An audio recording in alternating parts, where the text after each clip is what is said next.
Hey guys, um, I'm going to let Oren Day, who used to be part of Data East Pinball, he's going to actually moderate. Gary is on the way. He called to tell me that there is, he was supposed to meet us for lunch, hence his lunch is right here, so he'll probably come in a little hungry. They had some traffic on the highway. There was an accident, so he is slightly delayed. I want to start by saying something I never thought I would say in public about our pinball company. Stern Pinball, Daddy East Pinball, Stern Pinball, is the longest contiguously running pinball company in the world. There's Gary now, on cue. Hi, Gary. We were just talking about how we're the longest running pinball company in the world. I never would have imagined that when we started that company because, man, every force in the world was against us succeeding. Hi.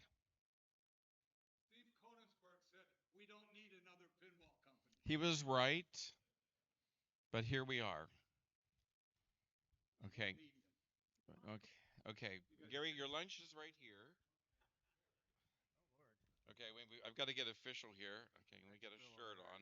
Extra large. Okay, I'm going to change. They're going to change. Everybody watch. They're going to change. Thank you all for coming to listen to us. Um, it was, it was. I don't know if you've done any of this yet. I've It, done nothing. it was. Manish and Lila Zep. Uh, there were, there were three of us. There was Shelly Sachs, Joe, and me, and we started. We needed jobs. There really weren't any jobs for ex-president. Nobody would hire us. There's no jobs for ex-presidents of pinball company. All right, I'm going to do this. I'll get in a little trouble. Thank God for me. Uh, for me, no, you don't know where I'm going yet. Thank God for me. Game plan. Wendell McAdams chose to make a different game than Joe's game. He had a game called Loch Ness Monster, and it had ramps, and it had Loch Ness Monster under a glass plexi in the playfield, and it was a modern game. Uh, the only I always told him it should have been a dinosaur theme, but other than that, I firmly believe that if Wendell had made Joe's game, there wouldn't be any Stern pinball today Probably true. because he would have stayed and done that. But we needed jobs, so we started out in my townhouse in the basement. Yep. Shelly and I in the basement, and then made our presentation to T. Fukuda and the And Konami at the time. and well, it was really Really Fukuda. good. And there was one other person that was very important to all this, and that's Ed Pellegrini, Yes. who I had pledged some apartment building. He had put up some money, and he was part of the original group. And there we were. We're off and going. We started in my townhouse. We moved to about 400,000 or 500,000 square foot building. A condemned 400,000 or 500,000 square I foot building. still have they stored boats outside. It was a big manufacturing place, and you took home the carpet on your feet every day because it was red and it shredded. Yeah, reddish orange. Yeah. It was And, dry rot. So we and walked through it and it would just cling to you. we had one gas heater that we took turns of who would go get the gas. What up Gary's the trying to say, there was no heat, and Yeah, it was yeah. about 10 degrees outside. We used to take the garbage home. We took turns who would take the garbage home until one time when We I had took it no home, money. one time when I took it home in my car, I had a convertible, and it's there's not really the trunk's not really solid. It stunk up the whole car. So I said, I guess we better get a yeah. Yeah. It was a building called the Rego Building. If those of you are familiar with Peterson Avenue, it is now Saginaw Village. It was that large.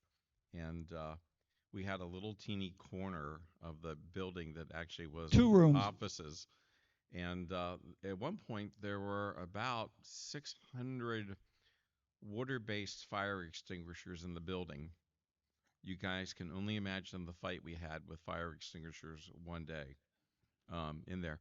But really, that's that. I still have the football, Joe. I have the Yeah. football. Well, there was a football that came with the place, and for some The reason, place had been, like I said, slightly condemned. Gary's daughter, Erin, was probably about 6 or 7 at the 5. time, 5, and walked in, and there were these old drapes by one of the windows, and she kind of shook it, and a dead bird fell out, and she stepped on it, and she ran in screaming, "Daddy!" It went crunch when I stepped on it. So those are early pinball memories.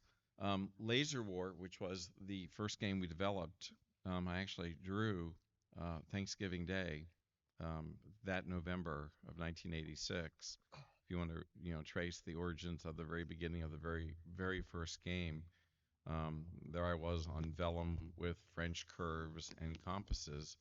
And by the way, we had no parts, so we were just kind of we were trying to figure out. I mean, we had to. I mean, we were looking at Wicco. We were looking we at went everything. we Yeah. went to Bell and Howell's auction to get furniture. We had Yeah. a draft table from there.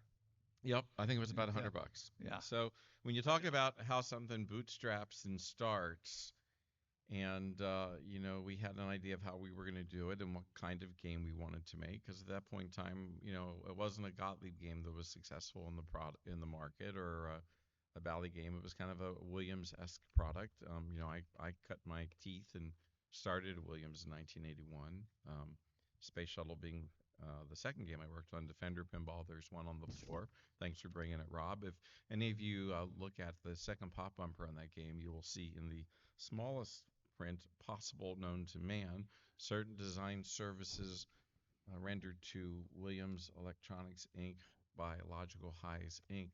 That was called, we just won't say, Joe worked on it or did it, but it was the amount of credit we would get. And now imagine this, I walk into Williams at that point in time, we were doing a video game with them, and I said, I got this great idea for a pinball you got to pay me for. And I said, if you haven't thought of it, you got to pay me. And they go, okay. They go, what is it? I said, Defender. They go, well, we fucking own Defender. I said, yeah, but you got to pay me now. And they actually paid me to make a game of the brand that they owned. So there's a licensing deal for you, Roger. Um, Uh-huh. it's like, can I sell you your own ice if you're an Eskimo? But Yeah. that was really, Barry Alzer worked on that game, and it maybe had more solenoids than any game ever up until a modern Jersey Jack game. But it had a lot of product, a lot of stuff on it. But So let's talk about our yeah, how we why don't built we our let first Oren game. moderate, because he Oh, is actually he gonna wrote some go stuff. ahead. He's going to be Yeah. our moderator. Oh, okay. So we're going to turn it over to Oren Day This to is moderate, a- or else you're going to just hear us. I'm We'll be afraid here it's till like a big midnight, thing. just spinning old stories. So, and of course, we're going to probably want to hear from some of you at some point in time. You probably have some questions that we may or may not answer. So, Well, let me just do one thing quick, just so we Yep. date this. We started in 1986, first game in 87, sold the company to Sega in 94. 94. So through 99, we're talking about, right now, we're talking, nice dog, we're talking about, there's somebody with a dog there, it's pretty. Um, we're talking about Data East and Sega, same company, and that's 86 through 99. Did Namco have a small part of us at one point in time? I Um, think Not okay. because that they Data- Data they East- actually Data East owed money to them. Right? Data East, no. Well, they did lend it, but Data East Fukuda, the head of Data East, was on the board of JAMA, was the vice president, and he supported Nakamura, who was the head of Namco, Yep. and therefore he had to be. They had to own 20%. That was sort of a giving thing. Pay back 20% of Data East Japan, not Data East Pinball. And later, when it turned out that Nakamura's mistress was the business executive secretary of the association, and there were some funds missing that Nakamura didn't want to replace. He got out, and Nakayama took the head of the association, Sega. So then part of Data East belonged to Sega at that time, 20%.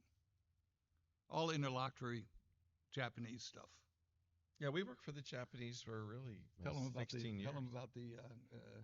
We'll get you in a little bit, Oren. Tell them about the map with the DE flag and the spelling. Well, there it was really kind of not really a map. It was when we first got our first game really going, and we made Laser War. We received this beautiful clock that I still have to this day.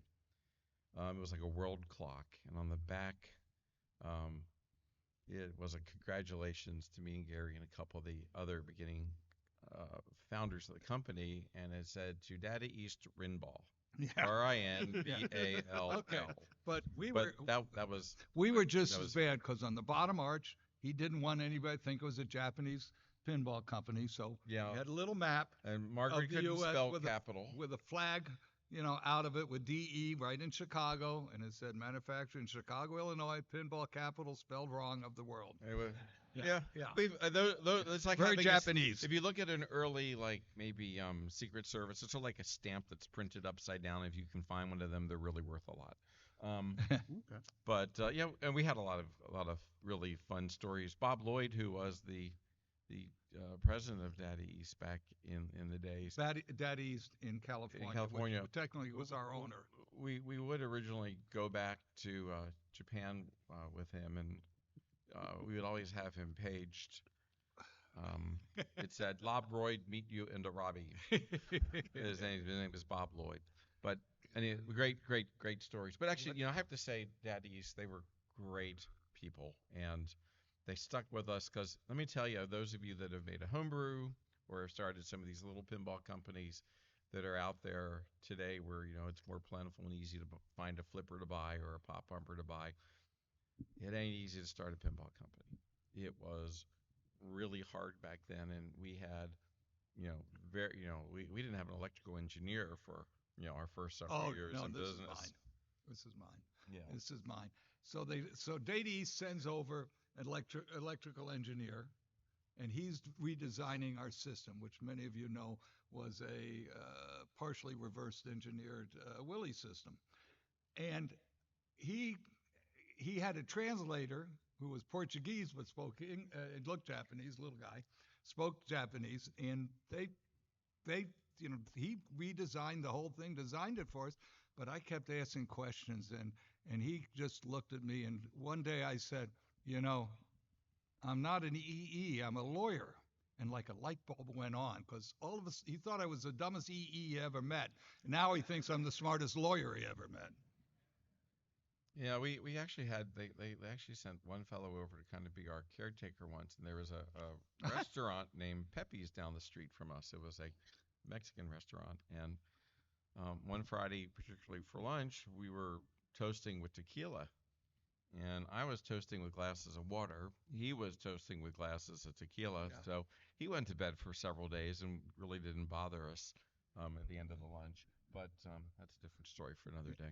So you mentioned Laser War, which is our first game, which we did not license because he didn't get the It was license. going to be laser tag Yeah. through Worlds of Wonder, and Bob Lloyd and Ray Musey were handling that for us. And Yeah. So it didn't materialize at the last so minute. two stories about that game. One is that it's the only game where I ever suggested and to add more to the game, and that was The additional ramp. a second ramp. It needed more of the game. The other thing is that we showed it to distributors at a laser tag place, and we're all playing laser tag. There's sort of a low spot. Do you remember? Oh yeah, Yeah. I Yeah. split my lip really good running through it. It Yeah, just just knocked himself out. Boom. yeah, Gone. boom, ran through and cut the bottom lip. Thanks for reminding me of that. And I was out cold. But we showed the game at our first trade show. We had some really unique differentiators. Of course, we had the sound system and the stereo sound system that no one had. We had flippers that could break walnuts. If you remember the original brochure, it turned out they could also cook walnuts till they because they got overheated. so hot. Yeah. Because Phil Bernstein, Yeah. bless his heart, Yeah. had created these little guides because he thought it'd be really awesome to keep the flipper straight and do guide. Well, the guide created an unbelievable amount of friction that eventually the pinball slowed down and the flipper was slow. So we eventually figured out that was causing that, and we clipped those the last day. But we were really, really flying into that first trade show in New Orleans.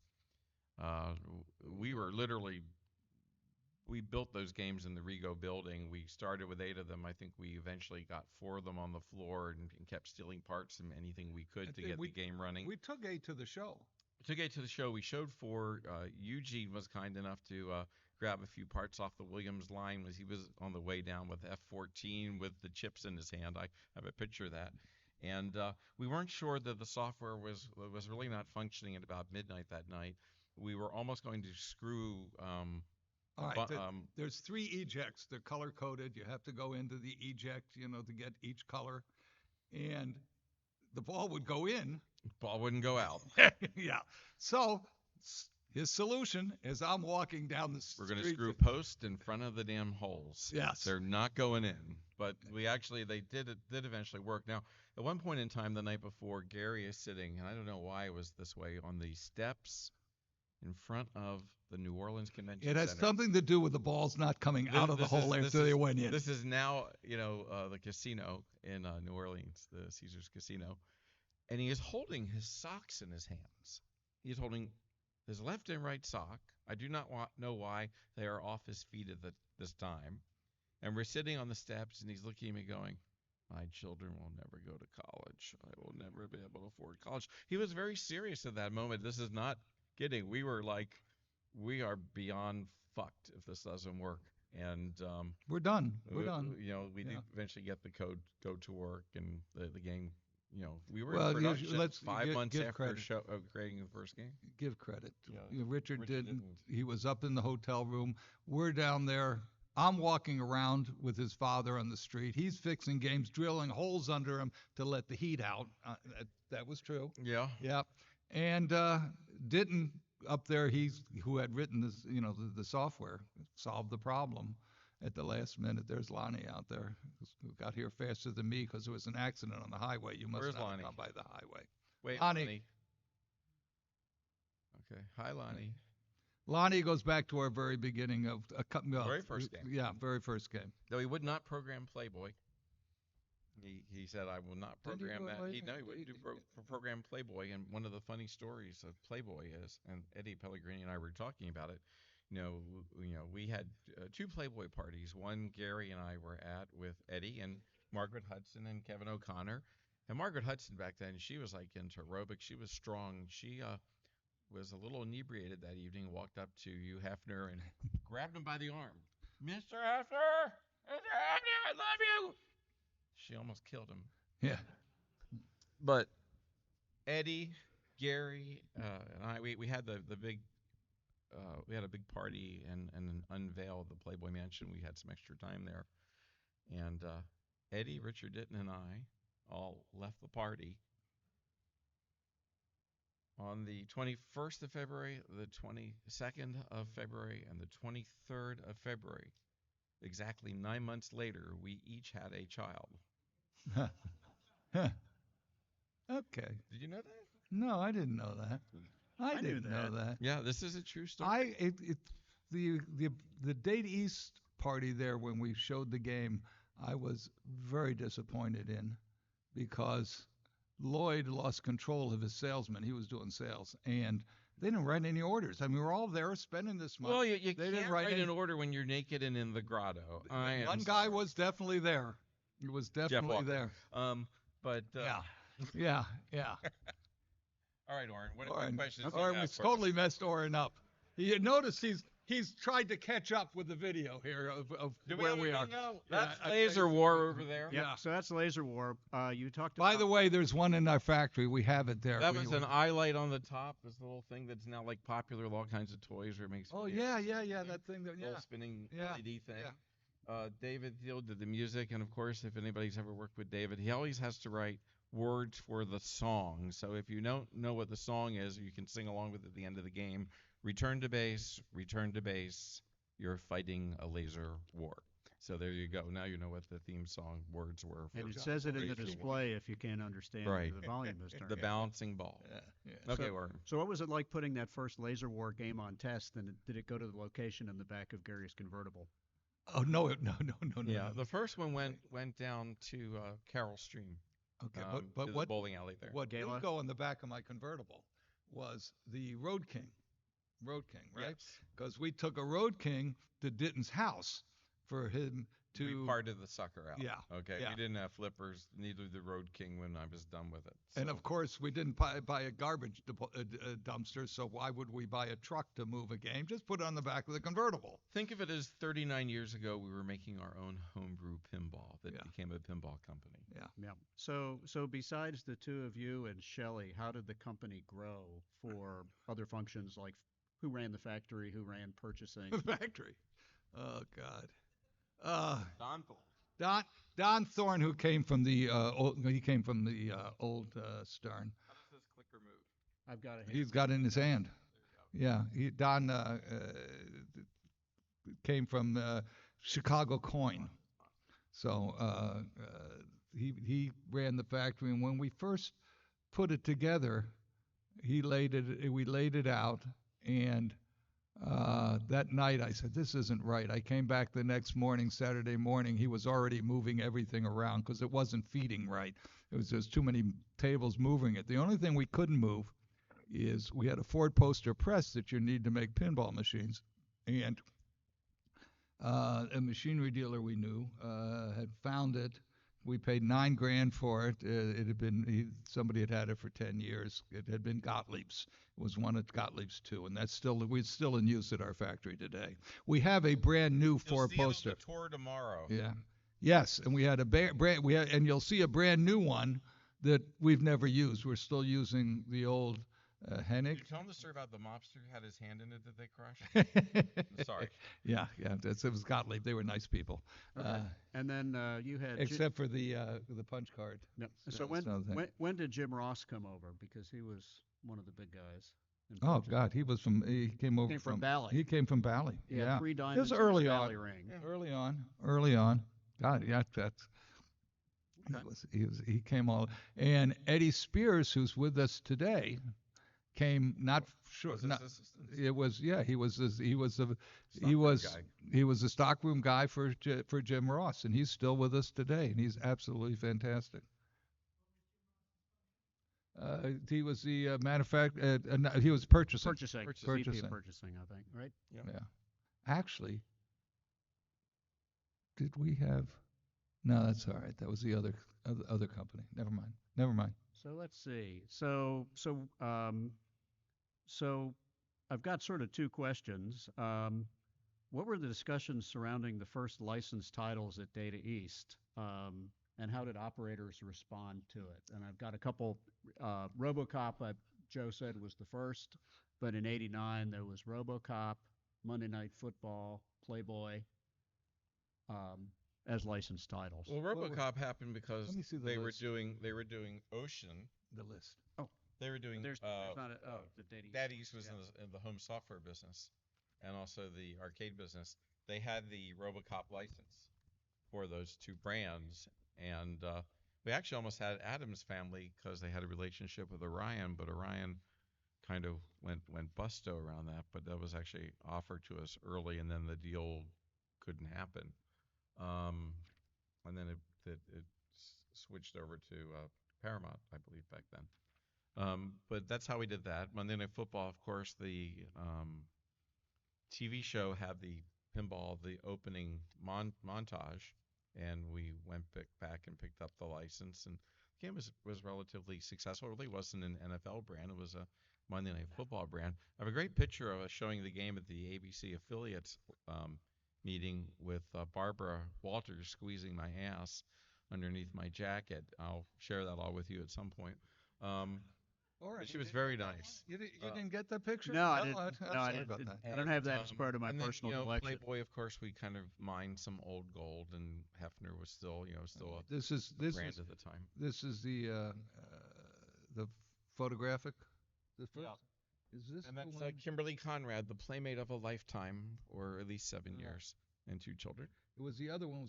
Was the other one photographic too? Or No, the other one was the Paul Ferris illustration. Okay, so this is the one that had the bunch of women and whatever Right. in the back. And the grotto. Yeah, and that there was one lady that had It wasn't. She was no Lady Gary, if you remember. No. This one, she was just sat there. She was not the grotto lady. Brandy Brandt? She was.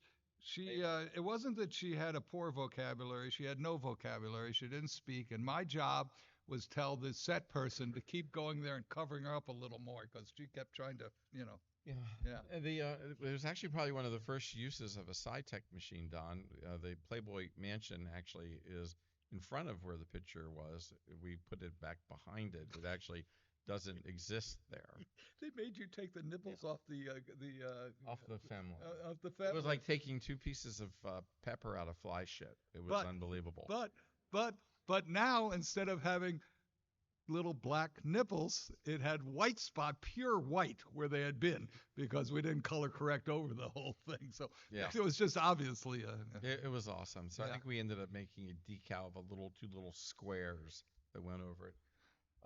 But actually, Playboy was kind of a fun game. Hugh Hefner,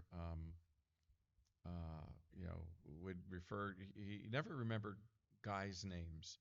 He remembered women's names, but he only remembered guy by geography or by career. So I was the guy from Chicago that made pinball.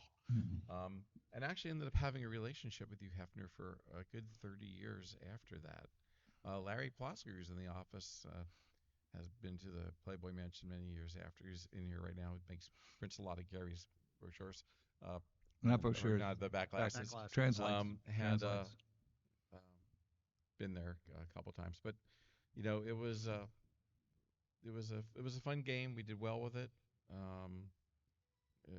Again, it was another stepping stone. The as we business matured. the business is significantly changed in that today 70% of the games of our games, maybe more of other people's because we have a street model, are in people's homes. Playboy, the last time we made it especially, which was post Joe, it is not a home title. It is not a very friendly home title. The only Playboy I know that was sold to the home, my ex-wife's ex-brother-in-law bought it, and I don't know why. There's something wrong with him, but that's the last time I saw him. But it's not a title for today. Sandwich, Gary. Yeah. Okay. I don't eat in front of people later. Of course, Or French fry. earnings is a big selling point for pinball machines, but particularly Gary, what do you think were the big selling points to sell Data East machines over other machines? Well, first of all, we had a couple problems with Williams, to say the least. One of them was that I've got a Williams big question distributors about were not allowed to buy our games, and they could do that in those days because they were that strong. And there was I was doing a presentation to Data East customers near the end of Williams Pinball, and I said there they were Williams customers because they were Data East customers, but they, most of them couldn't carry our pinball line. So that's where I made it what was to the people then the famous will be the last man standing. And of Gottlieb, Bally, Williams, we were the last man standing. But the other problem we had a number of problems with Williams. One of them is that Joe in his wisdom published in Replay a thank you to all of our suppliers, which Williams read and no longer allowed them to supply us. Yeah, that was great. So we lost a lot of our suppliers because we thanked them, and that was definitely. Well, I also did something else that pissed them off, which was really quite fantastic. In Illinois, there's a law you cannot disassemble or dump somebody's code. So I just happened to, in ASCII, the first line of the thing that they would disassemble if they dumped the code would say, "Hey Ken, hey Larry, hey guys, know you're here looking. Give me a call. Let's have lunch one of these days." Which pissed them the fuck off. Now, but they did it, and they knew it, and then there was one of those things like they were mad about it, but they couldn't say why they were mad because they knew they weren't supposed to be in there. They sued us they sued Data East Pinball a number of times for patent infringements. They had a web of patents. And the last time that they sued us, I'm down with the lawyers. And I said, I'll do the depositions. It got a little more serious when they did something you don't do, which was to sue the employees of the company. So they sued Joe and I personally. Yeah. And at that point, I said, well, okay, I'm not going to play anymore. You guys, I'll be here. The lawyers all thought I was a genius because I knew about all these games. I was calling him all the time and tell me about this game, tell me about that game, because I didn't know them. But lawyers do something that's, well, the reason they sued us was over their patent for auto percentaging. And we had semi-automatic percentaging, which they thought was a violation anyways. And it wasn't as good. There was another problem with it, and that the programmer had forgot to turn it on to hook it up. So they really got pissed off when they downloaded our software then and found out it didn't even work. For the semi-automatic thing, it didn't even work. I mean, you push the button, nothing happened. So that was kind of one of those serendipitous moments. But they also, as lawyers are apt to do, they throw in every claim they can. And one of the claims was false advertising, which they quoted something Joe had said, which was not false advertising. They would have lost, but it was in a trade magazine. Not sure he ever said it. Unbeknownst to Williams, their lawyer afterwards, he said to me after we settled it and so forth, said, it's a shame you didn't have insurance. We did. We had false advertising insurance, so we weren't playing with our money. We were just going ahead and have at it. We just had a good time with them. Yeah, but guys, do you remember? There are a lot of old pinball flippers out here on the pinballs on the floor. What was one of the big failures of a pinball flipper? Anybody remember? Right, the paw would break. It wouldn't hit the switch that would turn off the 50 volts to the flipper, and what would happen? Your flipper would burn up, right? That was like one of the biggest places that pinball companies actually made money was selling parts from burned out flippers that seized out. Well, Williams came out with a parallel wound flipper coil. By the way, they got a patent on it. First thing you learn in Double E school, a series wound coil, parallel wound coil, but somehow they got a parallel wound coil thing. So we came out with the first solid state flipper that if your flipper paw broke, because it was on a little board at the time that would time out, you would never burn out your flipper coil. Ever, ever, ever again. And then, of course, eventually became something that became software controlled on the board and whatnot. But if you think about one of the most important things that ever happened in making your hobby not an expensive hobby, cost us a lot of money because we stopped selling as many parts, was the fact that the flipper coils didn't burn out.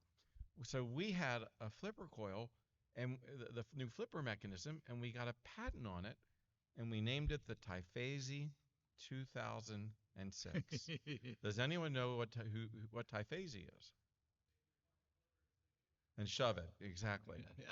That was take your fucking flipper and shove it. Somebody thought it was an Indian guy that worked for us. He was great at this stuff. He always did that. So what was it? What was it? That's good that you knew that. Who did that? T-shirt coming up. Man, that is worth the T-shirt. Yeah. Speaking of T-shirts, so the Japanese are coming in, and I think it was Pearl Harbor Day. What did you wear? That's very impressive. Yeah. What was your T-shirt, Joe?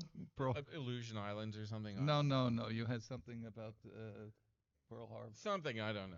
Yeah. Okay, never mind. Yeah. Anyway, so tell us more. So before we get too far away from lawsuits, tell us about multi-ball. Well, multi-ball, real quick. Williams did not own the name multi-ball. You know that, right? Does everybody know that? They did not own the name multi-ball, even though they sued us. Yeah. All they owned was showing multi-ball in that one particular font that was on Firepower. Yep. Now we changed it to Tri-Ball just because it didn't matter. Okay, I got 3 balls, I got 4 balls, I got many balls. It could be you got balls of plenty, but they never owned multi-ball. They just owned the font that was used on Firepower because I had a little TM. They'd love to sue us. They'd love to sue us. They tried to slow us down. In one of the lawsuits, they're sitting there going, look, your Lethal Weapon game is just like Terminator. Well, no, it isn't. It's got a simulated ramp here.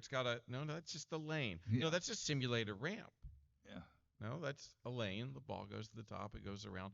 You know, it. I just I know a bunch of you are in homebrew or make your own pinball. It's just not that hard to draw a competent playfield if you start with an Italian bottom. Gary tells you got to use 3 pop bumpers. Not How many? anymore. No, Not not anymore. anymore. But They in finally, they in that finally day, got the my stuff we're day, doing my without day, three I had the puppets are great. handcuffs. You gotta have, Yeah, he did. you had certain stuff, but it ain't that hard. Okay, what's hard is competent rules that make sense. You know what, Roger? I was talking to somebody today. I was playing one or two of the pinballs on the floor today. Not a Stern pinball, but another one. And I'm You're getting not like allowed. You're not allowed to do that. But go ahead. I'm getting a fucking headache playing this thing. I'm like, I said to Oren, you know, the good thing about pinball, son used to say, what do? You shoot the blinking light. And he said to me, they're all blinking. Yeah. You know, Roger, if you remember, firepower, you hit the bank, 2 of the outholes light. You hit Well, it again, the other outhole lights, put 3 balls in 3 yeah, holes. And you know what? That was really fun and challenging. Uh, but the market's changed, Joe. I know it In has. that, in that, I'm old. in that you're old and I'm older, and the people, who are buying games for the home today, in our day, somebody bought a game for their home. It was for the kids. They really didn't know pinball. They weren't. But a 45, 50-year-old today who's buying a game for his home, he grew up as a gamer. I mean, everybody's a gamer today, and they really understand. So you got to have something for me in the game, Yeah. like he's talking about, something for me. He said, let me get multi-ball. We used to make sure people got multi-ball at one point. Yeah. But there are deep rules that, Yeah. that relate to a different era than the Data East Sega games, which, by the way, are really fun. What was the first game out there that had a multi-ball with multi-jackpots? Anybody know?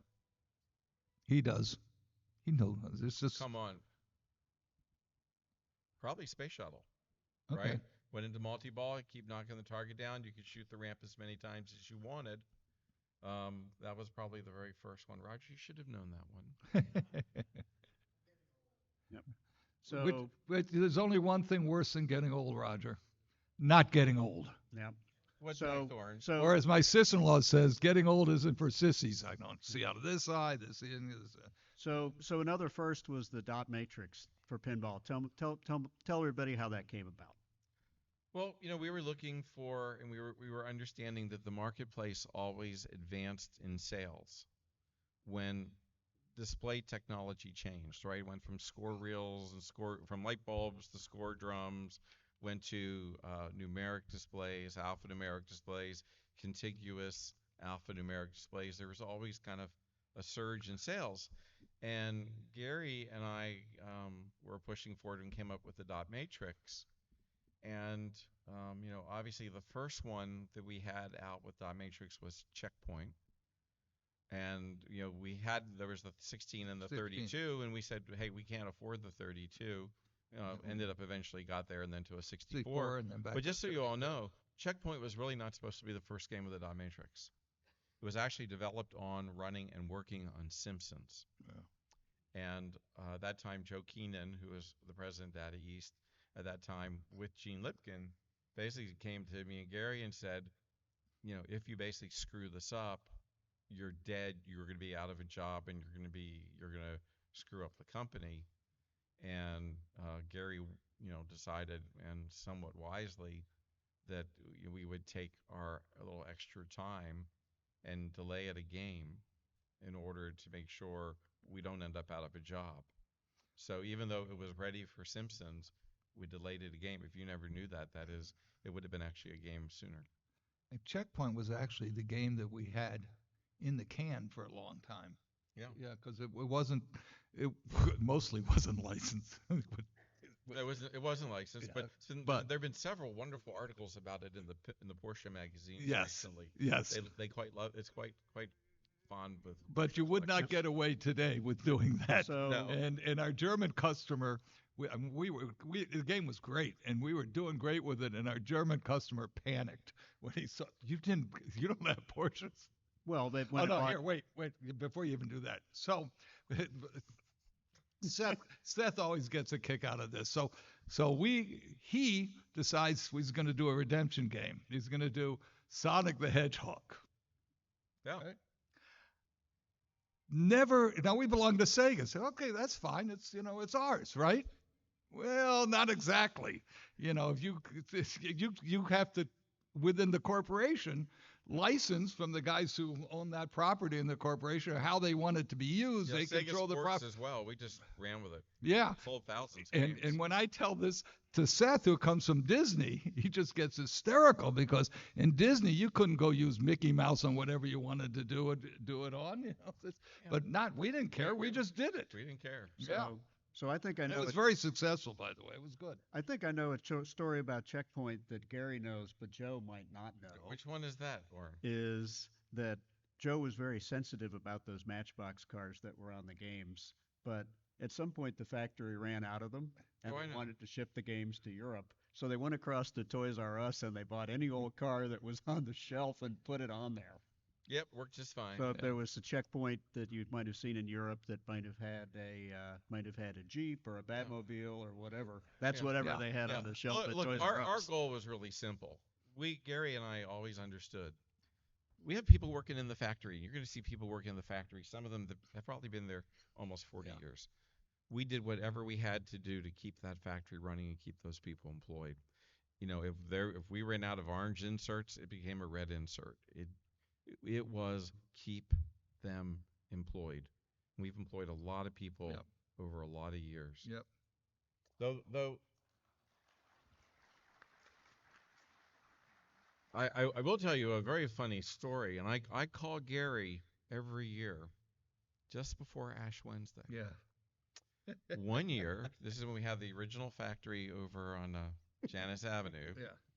And we were running assholes to elbows in the factory. I mean, it was crowded. I think we were making like 200 games. We had one urinal and 2 women's toilets, 1 men's toilet, and we had we were building. We were building a lot of games at one point in time. I was going to get porta potties and put them outside. Well, on Ash Wednesday, a lot of people fast. They don't eat, which I wasn't aware of. And one day we're in our factory and someone's, soldering by the solder pots and a lady faints. Well, it created like a chain reaction in the factory. All of a sudden we got 30 people on the floor, 40 people on the floor. Helicopters are flying over the building. We've got ambulance up front, the news helicopters, and we probably had 10 ambulances outside. And we're thinking, oh my God, maybe there's solder in the air, maybe there's mercury, there's lead. We got people in from the EPA. Yeah. What happened was the lady hadn't eaten for like a day, and she had low blood sugar, and she fainted. And Joe still believes that. We blamed our neighbors. It was gas emissions from the neighbor factory and all that. We had a guy with some kind of funky meter walking around for 6 weeks in a long white lab coat. But anyway, it was our heaters, Joe. It was our stuff. Yeah. Oh, it was our carbon monoxide. It was I think it was ours. Yes. I've been bringing him extra donuts ever since. What the hell? Yeah. He's always on Ash Wednesday. He'd always bring donuts for the whole factory. Yeah, we celebrate that day. Yeah. So what else? Yeah, please eat. No shit. It was carbon monoxide. I think. You probably had more than one heater by then, right? Yes, these were the big things. One of them up on the roof, I think, was bad. How you doing, Kevin O'Connor? I was telling them about the Playboy party and how Margaret almost killed Hugh Hefner. Yeah, he was there. He heard that. He was nodding when you were doing that. So around the time of Checkpoint, there were some other custom games. There was wait. So we go to the Playboy party, and this one was Midsummer Night's Dream, okay? And it's Margaret, Kevin, Eddie. Eddie? Eddie? I don't know if he was on that one. No, Eddie was there. Yeah. He was also everybody. First of all, I like 90% of the guys have on black silk pajamas, which I've never worn since. I am so fucking stupid. I'm sitting there looking at all the food, eating the food. They're following the cameramen because wherever the cameramen are going, the girls are going like this. Exactly. Yeah. It was like before Girls Gone Wild. It was amazing. Yeah. So Good luck. Sorry, Oren. Good no, luck that's with okay. this. Come on, Oren. Around that time with Checkpoint, We will open it up to questions at some point yep, in time. y'all started making custom games. There Oh, was the God. Joel Silver game. There was the Flip Out conversion. Well, there was it- Desert oh, Storm. oh, tell- The Joel Silver game was really important. Yeah. And let me explain to you how that happened. At that point in time, we had done Back to the Future. Bob Gale has become, who wrote Back to the Future, a lifelong friend. Bob, at that point in time, is turning 40 years old in Hollywood. At his party is Bob Zemeckis, Walter Hill, Dick Donner. I don't think Joel Silver was there at the time. But it was a who's who of Hollywood. So Zemeckis comes up to me and goes, "Would you like to make Tales of the Crypt?" Because at that point in time, Tales of the Crypt was really red hot at HBO. And he was one of the executive producers, one of the 5 executive producers, Joel and Dick Donner. So I go over to meet Dick Donner to talk about Tales from the Crypt. What is Dick Donner filming at that point in time? Does anyone know? T-shirt, come on. Dick Donner is filming what? Lethal Weapon 3. So next thing you know, I am with Dick Donner. I am with Mel Gibson in his trailer, and Mel Gibson is doing Three Stooges and Captain Kirk impersonations for me. He's got 7 kids. We send him a Turtles pinball. And for the first time in his career, he gives the right to his likeness, and we end up with Lethal Weapon, which is our first game that made over 10,000 units. So I'm trying to sell Lethal Weapon to the French, and to Avrash, and I'm saying Lethal Weapon, Lethal Weapon. Don't you? It's a movie, Lethal Weapon. Don't you know? This is the Lethal Weapon 3. I mean, it's a movie, Lethal Weapon. They never heard of Lethal Weapon. I said Mel Gibson and Glover. Oh, l'homme fatale toi. Yeah. There's all different names there. Yeah. But to Lethal Weapon, part of the deal with Dick Donner to do Lethal Weapon, and later he did Maverick, was we had to make a custom pinball for Joel Silver. So Joel Silver, Dick's supposed to pay us for it. Never fucking paid us. He still never paid us. Rest in peace. But okay, so we ended up. That's how we ended up with Lethal Weapon. we did. You did a game for Arnon Milton. spelling. Well, what Spelling. happened with that was after Lethal Weapon ended up in a magazine called Premiere, the Ultimate Boy Toy, from like 1993, and I got a phone call one day, hold for Candy Spelling. Hi, it's Candy Spelling. Well, hi, Miss Spelling. How are you? I want you to make a custom game for my husband, Aaron. Miss Spelling, we are not in the custom game business. We don't do that. You don't understand. I'm Candy Spelling. I want a custom game. Okay, so I go to Gary. I go, hey, Gary, how much this lady wants a custom game. Joe, we don't do custom games. I know, but she wants a custom game. Just tell me how much you want to charge her. We'll just take a wild stab at this one. $250,000. She calls me back. I said, look, 2 things you're going to have to do or 3 things you're going to have to do in order to get this and to she happen. paid for the artwork and so forth. Yeah. You got to pay for the artwork. Yeah. You got to pay for production. You got to pay $250,000. And you have to give what is now my ex-wife a part in one of Aaron's television shows. Yeah. My ex-wife appeared in Melrose Place. We Now- got paid $250,000. We made 2 of them, one for Aaron's beach house and one for his. We She flew us all out. we were definitely we made a bad deal. Yeah. So We made a bad deal. First of all, for the second, she wanted a second game and only charge a regular price for it, which was silly. Yeah. I thought it was all No, take it was 2, all and it take- was going to be $500,000. No, Oh, no. What happened is we charged the $250. We could have charged $500. We could have charged anything. It didn't matter. It was, and that was a mistake. but Aaron was a nice guy, and after the game was done, I actually went out and sat with him and Darren Starr, and I mean, does anybody know a guy named Bill Haber is? Bill was president of CAA at the time. Mm-hmm. They put Bill and he worked for Mike Ovitz, in a limo with a sound guy and went around to Aaron's friends for a week for speech in the game. Ah. Ronald Reagan did speech in that game. Bill Shatner did speech for that game. Jimmy Stewart did speech for that game. Now, I was always concerned about the one with William Shatner. Does anyone know what William Shatner's message was to Aaron Spelling? Do you know what TV show William Shatner was starring in at that time? But I'm not sure. But the message was Hey Aaron, you, me, and the hooker. That was the message in the thing. That's a Lethal Weapon. Okay, you did Kabuki for Nakamura. Nakamura, and that game sits outside of Namco's office today in a shrine untouchable where Mr. Nakamura used to be. So we took Lethal Weapon, and he's a basketball freak, and so he converts it to Michael Jordan for Michael Jordan Foundation, a charity. And then he puts it in the Rock and Roll McDonald's downtown, so Williams finds it, and Allison. It was making $800 a week. It was breaking because Yeah, it was yeah. had too much money in it. You could not get. But it was Lethal Weapon, but different art, you know. Honey, you still have yours? Okay. So Allison, working for Williams, finds it. They turn us in to the NBA because if we had him in his uniform, that belongs to the NBA, not to him. The whole thing. They turn us into the NBA.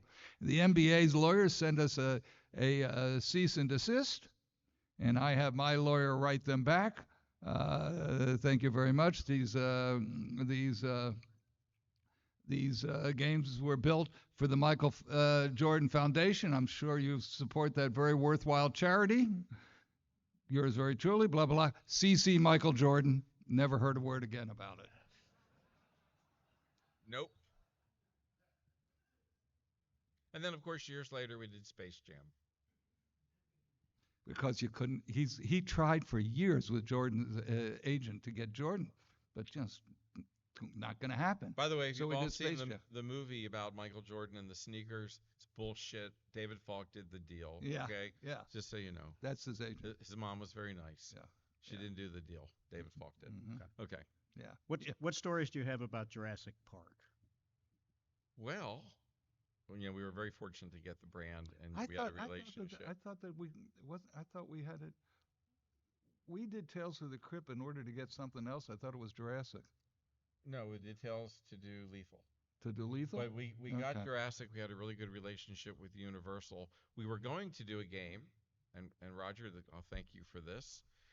We were going to do a game that a friend, Bernie Stoller, had brought to us that was representing a cartoon book called Cadillacs and Dinosaurs. Which we didn't want to do, but we were going to help Bernie. We were going to help Bernie. We thought, okay, it's pinballs, it's Cadillacs, it's Dinosaurs. It's going to be a major motion picture. Well, then Bernie decides, as soon as he thinks he's got to deal with us, he's going to fuck us. He goes to Roger and says, Roger, you need to buy this before they buy it. I believe Williams paid for it and paid more money than we were going to do it. And our rebound dinosaur game was Jurassic Park. No, you didn't. But Bernie did get paid. Yep. Bernie always got paid. But Jurassic Park was a great game. The dinosaur was a little challenging in making it work consistently. We had some early software issues, but we did about 10,000 of that game. Mm-hmm. So we did 3 consecutive titles of about 10,000 games: Lethal Weapon, Star Wars, and Jurassic In the Park. 93 era. Course of about a year. That's the 93-ish era. Yeah. That was a volume high point of pinball because it was coin-op business, commercial business, not hobby business, not home business. Last Action Hero, I see the picture. A great story about Last Action Hero is we took all of our children to the world premiere. Gary's daughter ended up with an earache, and my daughter ended up throwing up on the buffet line, having to close down the Chinese buffet for the balance of the evening. We used to go. We used to take games to the premieres. They wanted, and Joe was a showman. He always set up something special. We had, I thought we were going to burn up the Maverick games because they were laying in hay and stuff like that. And Yeah, I should have The- burned the Maverick games. Yeah. I think the last one for that Yeah. was Frankenstein, and then that Yeah. sort of died up with the Yeah. purchase. Kenneth Branagh was a nice guy. All right, next question or thing.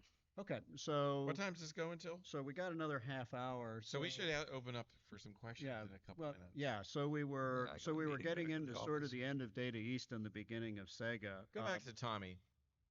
Yeah. Anybody ever play that game in blinder mode? That's cool as shit. I don't know. I can't believe we actually made that work. But that's a pretty cool game. Pete Gustafson's daughter was in Tommy here. In the and play. and Broadway. And on Broadway. And As here, Sally so we Simpson. all go to see it here. And of course, they had some pinball machines out there because, the pinball wizard, not pinball wizard, but in any event, they did have the only old time game was our Tommy. Yeah, and by the way, that Tommy game, we built a version of it that was actually used in the Macy's Thanksgiving Day Parade that they danced on. Which I now own. Do you own that? I do. Oh, wow. Now I know where it The went. 6 pop bumper game. That's it. So Next question. and Its cost reduced. you That's also why it did- now has 3 pop-up. you also did Richie Rich and Kabuki off Yep. of Tommy, right? Richie Rich was again part of the whole Joel Silver thing. Mm-hmm. We did that, so it was supposed to appear in the movie. I think it had about a millisecond. Oh. And what was the other one? The other one, Richie Rich, and what was the other? Kabuki. Oh, Kabuki was the one for that. We also did a showgirl game, which we made one of to test an artist, and also a Saddam Hussein Yes, Operation that's it. Desert Storm Yeah. the game. So I'm reading that. And that's just going to do that. So that was off of Lethal, I believe, wasn't it? I think Checkpoint, maybe. No, I think it was off of Lethal. Any event, Possibly. I think we it's had Checkpoint. this thing all done. It was going to be great. This would have sold. I mean, this would have sold. Data East in California, which was our technical owner, we belonged to Data East California that belonged to Data East Japan. Guys in California, they were afraid that somebody was going to bomb them if we came out with a game, put explosives. Yeah. That was a Full display. ridiculously stupid idea of ours, but okay. No, we should have built It- the game. Make that go away. No, we should have built that game. Okay, we'll We get that had too. the Usei and Kusei bonus. The balls would roll like heads. It was perfect. Yeah. So the transition to Sega happened during Maverick. Go back to Mad. Oh. Yeah, go back to Mad. Man was a cool game. We're telling you about the games we never built or we built only one of. Yeah, we decided it just would not sell through in Europe, but I spent some time with Bill Gaines. Became really friends with the editors of Mad Magazine to this day. John Ficcara is one of the remaining one, but No. that was, if you can't see what it says "Do not disturb," and on the bottom it says "Already disturbed." So No. And that would have been the ultimate Williams ripoff with the Rudy head of Alfred E. Newman. So yeah. that would have been back to court probably for some reason. Well, Nah. I don't think there's a patent on that. Yeah. Marcus Rothkranz. So transition to Sega from Data East happened in '94. 94. During Maverick, it has parts from both games. They made 6 Frankensteins that say Data East on the side. I have one of those. What were the good things and bad things about Sega taking over? Oh, the good thing was I had money. Yeah. We were still in business. The good We thing, didn't yeah, close we our were in doors. business. Data East ultimately went Yeah, BK. okay. Yeah. Yeah. So, yeah, that was it. Sega were nice. They're nice people and all Yeah, that. I have a great story. Did anybody ever see a game I made called Cut the Cheese? It was like roll a coin on an edge into a toilet. Well, the toilet was a very popular kids' toy. It was like the #1 novelty a toy of the year. We got it at Walgreens. Ended up using it, obviously on South Park a couple years later. But I went over to Sega. The original name for Cut the Cheese was Royal Flush. It was going to be a king on the toilet, but we came up with Cut the Cheese instead, and Kurt Anderson did the little mouse with the cheese. So Sega's coming out with their first polygon fighting game, and they're like, look, this game has, 15 million moving polygons a second, and it's unbelievable, and it's, this is unbelievable, and it is unbecoming for Sega to be making a game with a toilet on it and a quarter. I said, well, how much does Virtual Fighter make a week? It makes $400 a week. How much does your Cut the Cheese game make a week? $1,500 a week. rolling a quarter on an edge into a toilet. Which takes 2 seconds. Made more money than Virtual Fighter. So they at that point decided maybe it's not such a bad game after all. Similar to that, um, when we had Williams was doing P2K, and we were doing South Park. South Park. South Park. Yeah. Yep. And a couple things about it. First of all, we were going to have a tournament system, online tournament system working with IT, but first we were going to somebody could cheat it so they could take the glass out, so we're going to put in switches to know the glass was there, which was, I mean, obviously you just wire over the switches. Then we were going to put wire in the glass channels so you would know if the glass was Then we were in just or going not. to glue the glass into Yeah, the game. yeah. Now, No, what could no, go wrong no, with no, that no. idea? We, Yeah, if the no, ball this got was stuck, you just no, have to this shake was this was much better. No, no, no, no. We were gonna, in case somebody cut a hole in the glass, and put their hand in. We had technology like in a fish finder, so we were gonna use the fish finder. You remember the kid who was with any event. So that fell apart. But what didn't fall apart is when he put our game on test next to P2K, we made money. They didn't make so much money. Yeah. We made a lot more money. Lover. Now, I once went to a test location, and before the 1999 snowstorm, I used to wear a suit to work. I was a lawyer. I used to wear a pinstripe suit, French cuffs, braces, suspenders, and I would go into an arcade to look at games, and security followed me around. I don't know why they would do that. They wouldn't let him within 500 feet of a Chuck E. Cheese. But yeah, but when a little girl, two little girls were playing South Park, and they were about to push the button, and it said, what did it say? Suck my ass. How'd you like to bleep my ass? Yeah, it said, Because they would. it said because- suck my ass. But is they what it but said. they wouldn't let us say suck my ass because it was too dirty. So they bleeped it out, and it was even worse. Yeah. Yeah. Because it could have So- been anything. Look, So as they're about to start the button, I just pressed the start button. I just turned around and walked away because I just wasn't going to be there when these two 11 or 12-year-olds were doing that. Yep. So real They quick also- before we open it up to questions, both of you. Tell them about the carpet licking. we Oh, got in gosh. trouble with. Peop- you just need to get ROM version 0.96 and it's all in there. Okay. there was a carpet licking race, but Yeah. It Never got made turned it into into the the game. child crawling race. Yes, they didn't. They in the didn't- modern version, They didn't like they, that. they didn't know what they had. yeah, there's a version of it I have at my house, and I have a autistic 9-year-old grandson who really loves pinball, and last week he was walking around in Cartman's voice going bastard, and his mother's like, where did that come from? And he's been playing the pinball. Yeah. So, We had to bring back all of the. We had to change the code on that, and we had to bring back all of the. Crap. You guys are familiar with the South Park pinball?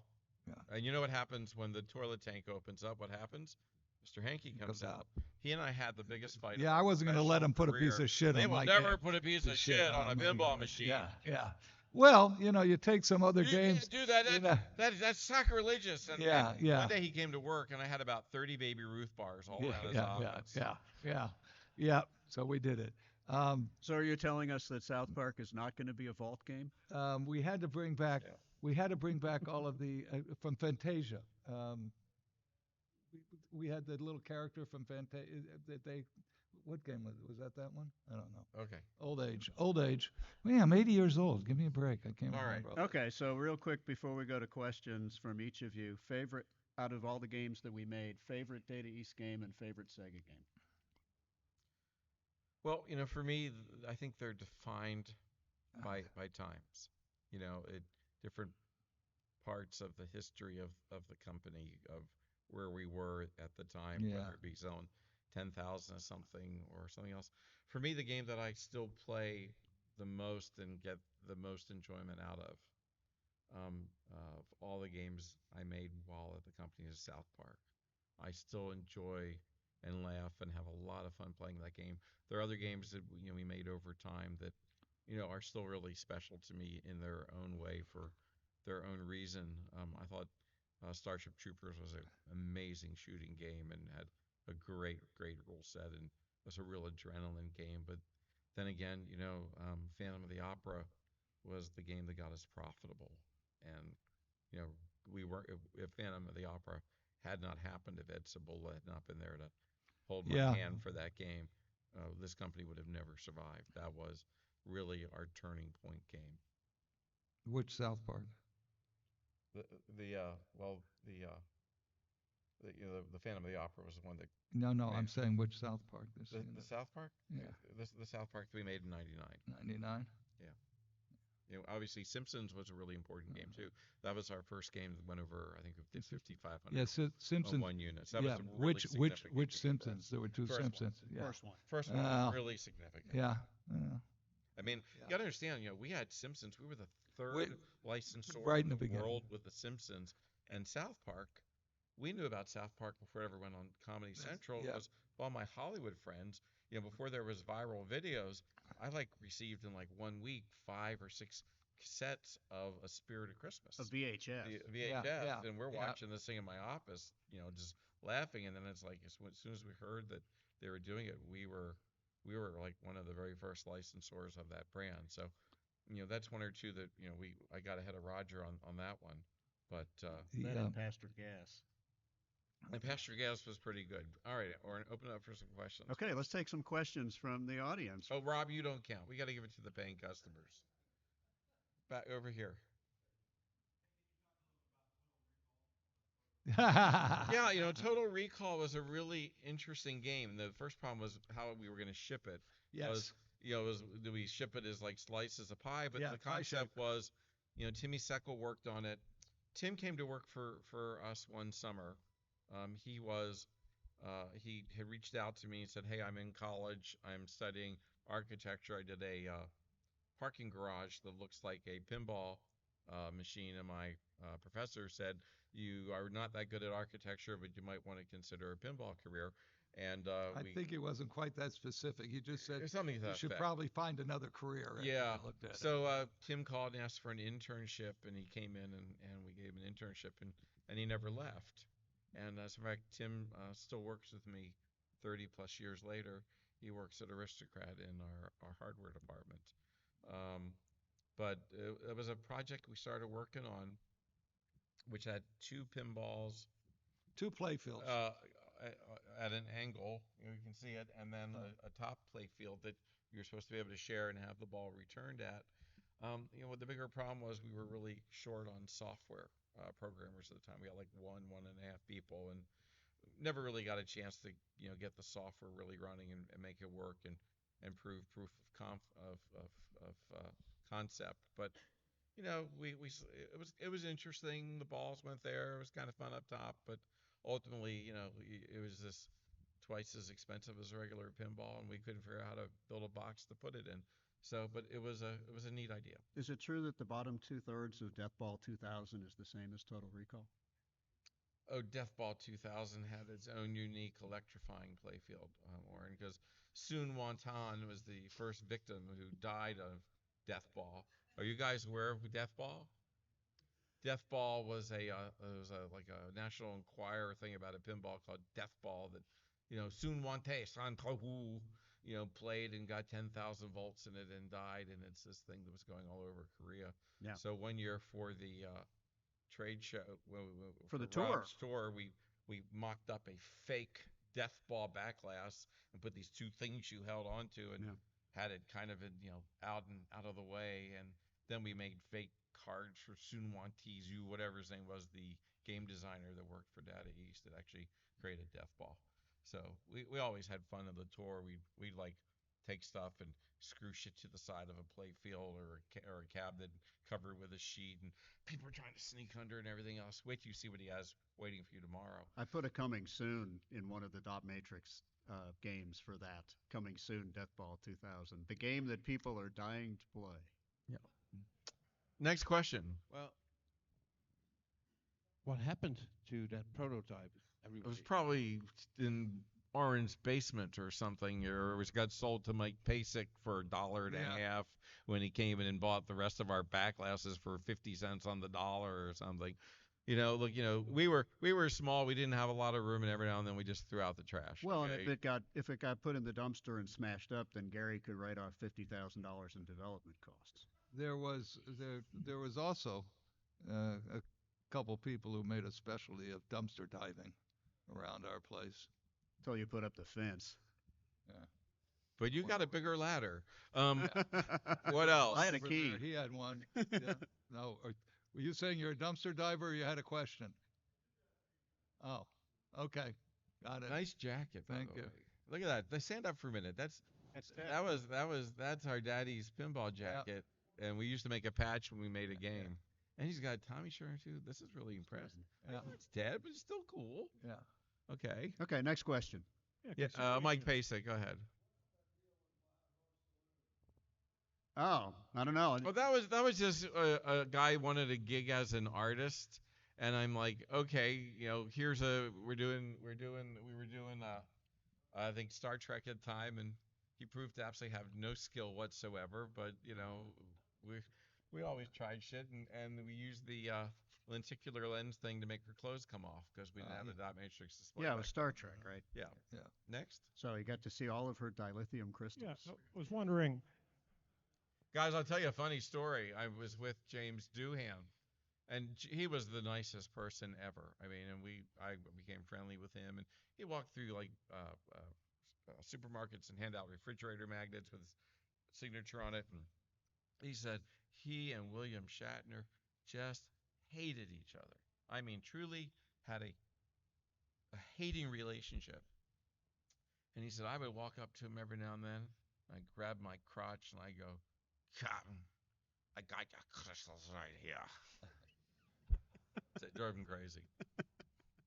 And Yeah. if you ever played the Titanic Okay. novelty game, just listen for Captain. She can't take much more. Yeah. Okay. How Got it. do top sales back in that era, like early '90s, best-selling titles compare with, current Stern, like a top seller like Godzilla? Unit sales. Godzilla's a big game. Yeah. Godzilla's a big game. We don't talk about. We're a private company, so we don't publish our production numbers because our They made competitors would just reverse it. 27,000 of them. They're more of them than Adam's family. Sorry. They made a lot. No, but And they charged a lot more than for Lethal Weapon. it may be the largest run of anything that we've ever done, all through the whole thing. But we don't talk numbers just because 7,000. the whole world can back up and see what we did. And they're still making them. There's one in every 7-Eleven. True. True. But So- they're very rare. My Yes. question. What was the most difficult license for you to get, and do you have an interesting story about getting it? He got the licenses. And- I just got stuck with the contract. And the follow-up question is, what was the most difficult license to have? Oh God. I have to say that with the work he does now, they're all more difficult today than they were then. Well, certainly an unobtainium for many, many years was the Beatles. I mean, the Beatles took a Not eating decade to lunch. crack. And the Beatles we wanted to make, it's funny.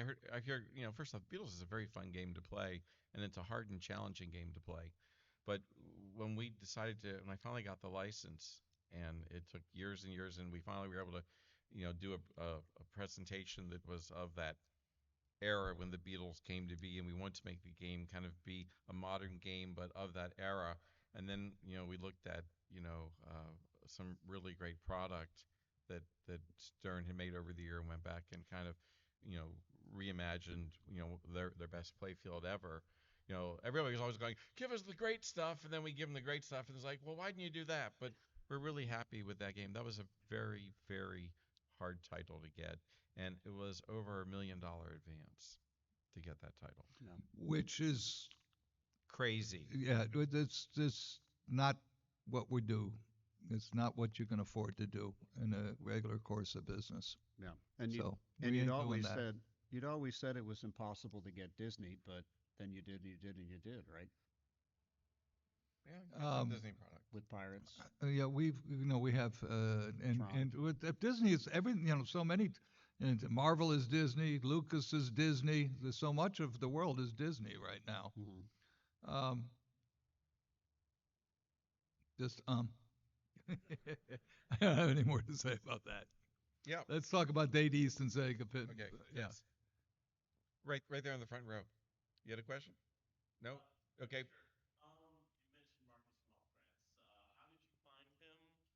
You know, And what was it like working with him? Any interesting stories okay. about that guy? Marcus is exceptionally eclectic. He lives in Vegas. I still see him from time to time. He's like one of the leaders now of the raw food movement. Um, and we were looking for extra artists because we had a couple artists that we needed to I think change the style a little bit, and we had a couple guys that were a little slow, and it was slowing up our ability to get hit our production dates in time. And Marcus was fast, and really, Marcus for a while defined an era, whether it be Tales of the Crypt or Lethal Weapon or Star Wars. Those are some of our biggest runs ever. Jurassic Park. I know Rob's thinking about getting him in the Hall of Fame in the future, which would be great because really, for a moment in time, he was the look of our company, and he's just an eclectic guy, and he's a wonderfully nice human being. He's just a great person. He's fun, um, very creative. I mean, if you've ever been to his house, at one point, one of his houses looked like the inside of the Pirates of the Caribbean. He was a child savant. I mean, he was truly a Renaissance man. And when he did his painting back then, like the Lethal Weapon, that was just airbrush. He didn't clip art. He didn't start with a picture. He just painted. As he got more rushed into other things. Actually, if it wasn't for Marcus, we would have never had Guns N' Roses because he somehow used to hang out with the band and knew Slash liked pinball. Who else? Back in the green?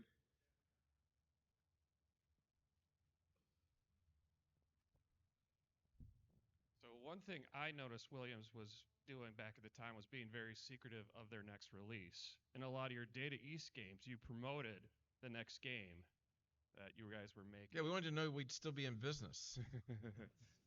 So, There's future. Buy our stuff, right? We're still yeah, here. I just remember hearing the best game for sale is the one that is available now, not the one. Say it louder. I can't quite catch Okay. it all. I guess I'm holding it the wrong angle. I always thought like the idea was the best game available is the one you could buy now, as opposed to you're right. waiting for the future. But that also brings me, I guess, to maybe Oren. Yeah. On Guns N' Roses, it advertises Carousel. Is that a joke or something? Or it was a novelty game. okay. We knew that pinball was in trouble. For a while. I was curious if what aspect of making and doing everything in pinball is much harder than we all think it is for you to actually do. Everything. Yeah. I knew that was coming, but No, I'm serious. Everything. It's when Joe. We used to talk about somebody else wanting to get in the pinball business. He used to say, "The water's cold. Jump right in." It takes a lot more. There's a lot more in the games today than ever before. There's a lot more people involved in it. The licensors are much more corporate.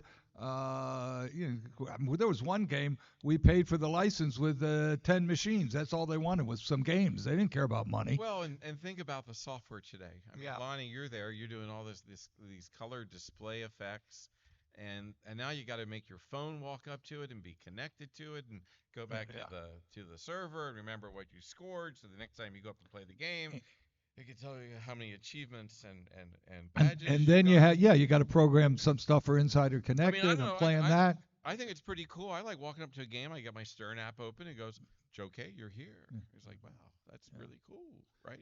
But think about how much more involved that is. Yeah, I And think it was. Most of you have probably heard me say it, but the future of any product today is connectivity. I in Vale, in my where I live, technically live. I live both places, but when I go to log my computer in, I get Xfinity hotspot, and number two is Samsung dryer. There's somebody's dryer is talking to them all the time. Start my car with my phone. And you're I not know, connected. I got 5 achievement badges on my Mine dryer is for dryer. cleaning my clothes one day. For cleaning the That's, filter. you, every product's gonna has to. If it You gotta doesn't have clean your filter 5 connectivity, times this it's got to week. have it. It's the future of the world. I got 2 bounce sheets as a bonus. It was amazing. That's right. They came in the mail. Any other questions? Yes, Dave. Phantom of the Opera is like right in the middle of some great licenses, and Yeah. also the most beautiful game you guys ever done. Except it wasn't a license. Not licensed. That It is- wasn't a license. That's my question. It's not a licensed. license. Is there a story behind like why it wasn't licensed after the? We didn't try because it was based on the 1812 Gaston Leroux book. And actually, if you've ever read the book was pretty damn good. But yeah, that was just one we kind of skated by, kind of got close. Paul Ferris did the art. That's his daughter in the back glass. When you have, and it had the two-sided screening of the skeleton that would come through. But that was a beautiful game, nice fun gadget. The sound was fantastic in it. Did the Bose version of it. Why, why would you want to pay money if you didn't have to? It's two things. It's not just pay money. Licensors are very demanding as to what your product's going to be. They have to prove everything, and they also have great ideas often about their product and how to a suggestion for you that they don't know pinball, but they can make suggestions. But the cost of it, the cost not only in the license fee but in the extra work of doing it. If you can find PD, great. Now, the one thing when you do PD, you have to the public domain. You have to stick to. You have to not get into other people's versions or properties of it. You used a different mask. Right. And it was a full mask. And so you just have to be very careful with it. Chris, you got any questions back there? You're sitting there really quiet. This is quiet for you. Thank my mother. Yes. What you got over there? Ah, What my was it? car collection. Slot machine been Betty good to me. If any of you ever make it to Vegas, come on by, see my car collection. Got a few cars. Was very fortunate with a social game company that Brian, Eddie, and I started a number of years ago. And probably my most fun car is a James Bond DB5 that with all the working gadgets, which was really fun to be part of helping Gary get the James Bond license a couple years ago. But car collection, I'm happy to show you pictures. But I've been really blessed. I have a wonderful pinball career. At this point in time, my slot machine career is longer than my pinball career. You had a question?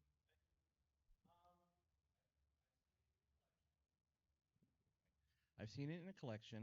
I saw a Pulp Fiction translate with a Data East logo. That's right. Again, this is another one of those. I'm an artist. I want a gig.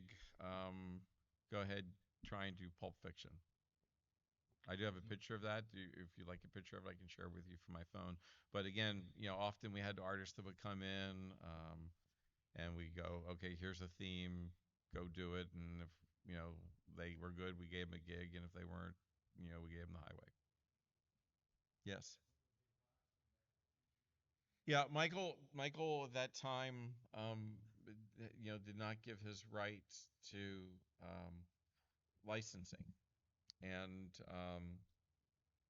it was just one of those things. Were doing a game at the time that we just didn't think was good enough to build, and we literally built that game in 6 or 12 weeks. We were in production.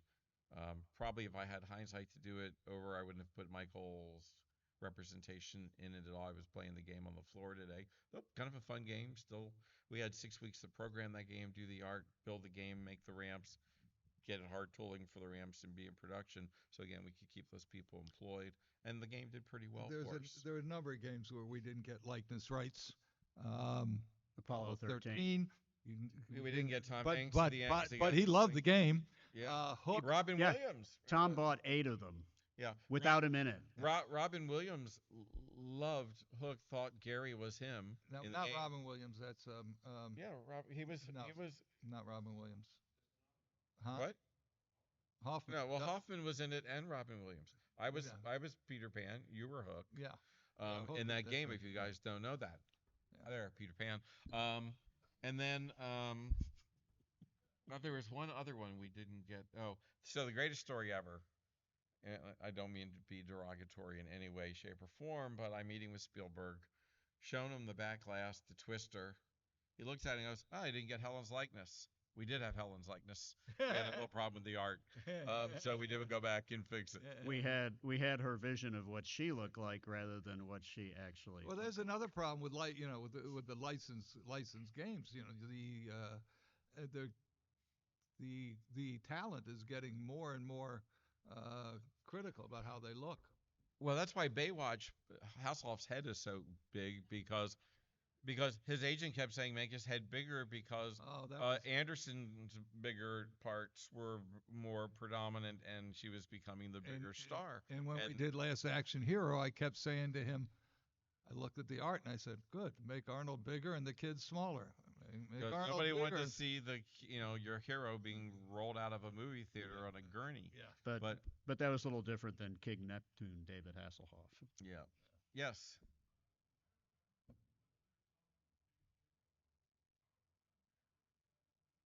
No, Maverick wasn't a problem. We did have a challenge with Lethal Weapon. We had to make Danny Glover's face bigger. We had to make James Garner bigger. We had to swap James Garner was the extra ball on the wide body Maverick, and we had to swap him into one of the poker players. We had Angel as a poker Another player. thing that happens with the talent is you can't. Often they get upset if one person's bigger than the other. Even if they're further behind in the artwork. The depth perception. Yeah. We got 1 minute. You want to close off with the Philip Seymour Hoffman story? Here's a fast story for you on the Beatles. We were about to be finished with the Beatles game, and the Beatles game had to be approved by Proy. Who knows what Proy is? Proy. Anybody? Proy? Proy? P-R-O-Y? Proy. Olivia and Yoko. You get a T-shirt. So we'll give you a T-shirt. Yeah. So at the end, Olivia, who was Harrison's wife, said, "Of the songs you chose, you did not choose one that George wrote." Yeah. Even though Apple Corp told us what songs they wanted us to use, I had to spend an extra $35,000 to put that song in the game that she demanded. And it was less than the normal. I think it was $70,000 a song we had to pay to go in the game, but that went a last minute thing. Don't tell anybody. No, we don't. We don't pay that kind of money. I wanted that game. I wanted you to all have that game. Yeah. But if you didn't buy that game, shame on you. It's like super collectible now. Yeah. But for the opposite side of the story, Joe, tell the story about Philip Seymour Hoffman on Twister. No, you tell. Okay. Please. So at the premiere, we had Twister, and he was walking up to the game, and Joe looked at the back glass, and Joe's like, "Shit, we don't have his likeness." Huh. And he walks up to it, and he looks at it, and he's like, "This is awesome. I'm on a pinball machine." So some people were good to work. I don't remember that at all, but thank you, Aaron. Hey guys, let me That's why I'm here. Sum up this great meeting. I've known Joe for many years. Mike and I, in the early years at Pinball Expo, got involved with Data East in many aspects of it. And knowing how they always made these retitles and Richie Rich, whatever, it was Data East was always willing to do anything just to keep things going and make money and keep the machine going. But for me personally, what was a special treat is when, with Kevin O'Connor's help, there was a guy one of the early years by the name of Harvey Heiss, and he had a dream of a game called Baby in the Hole. And only Joe Kaminkow would say, "You know what, Rob? I'm going to build that game for him, and we're going to present it to him at next year's Expo. So this is the kind of stuff that Joe always did for Expo. And because of that, Joe, I have a presentation for Mr. Kaminkow, because he's got just about everything anyone could ever want. But this is one thing we got to add to it. And I think, Gary, you got yours last year. But I created this medal, and it's called the Pinball Expo Lifetime Achievement Award. Wow. Integrity, vision, leadership, and it's got a picture of Harry Mabs on it. So, my friend, that's for you. Thank you so much, Rob. That's amazing. Well, thank you. That's really special. Real quick, tomorrow, the homebrew pinball contest. I am leading a pack of judges that consist of Larry DeMar, Eugene Jarvis, if you remember Eugene from Defender Stargate Robotron, Ken Fidesna, who ran Williams for many years, Paul Dassault, who ran both their third-party Quality, Ed Boon, who created Mortal Kombat, and George Petro. And Roger. Roger is going to join us now, too, as a ex-Will alum. And we're looking forward to judging the home pinball brew tomorrow. We have a lot of really interesting awards. We have a Gary Stern Award. We have a Roger Sharp Award. We have a Harvey Heiss Award.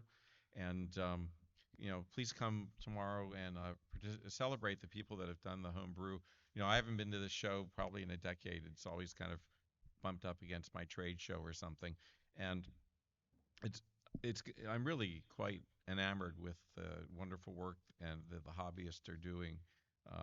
I know how hard it is to build a whitewood and make one work and look good. These guys are doing super duper stuff. So please